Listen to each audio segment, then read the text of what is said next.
Hello mga guys! So ayan, matagal-tagal na tong video na to at ngayon lang ako nakapag voice over.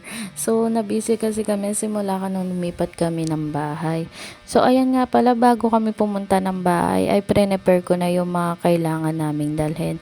Ito nga kasi yung sinasabi ng mga nakakatanda na unang ipapasok para daw pumasok ang swerte. So kung ano yung mga meaning na mga yan, research nyo na lang po.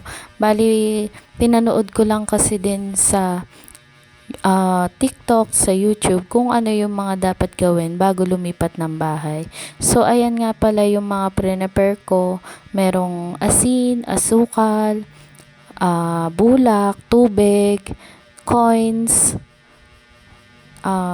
yung mga yun guys. Bali, 6 yung prepare ko para dalhin sa bahay. Tapos, ayan yung asukal kasi hindi puno kaya nagpabili pa ako. Tapos ayan, pagbukas ko na tapon nga. Tapos ayan nga guys, yung mga dadalhin namin sa aming bahay. So maglilinis nga pala kami ngayon guys. Tapos wala pa kaming almusal dyan kaya nagdala na rin ako ng mga biskwit.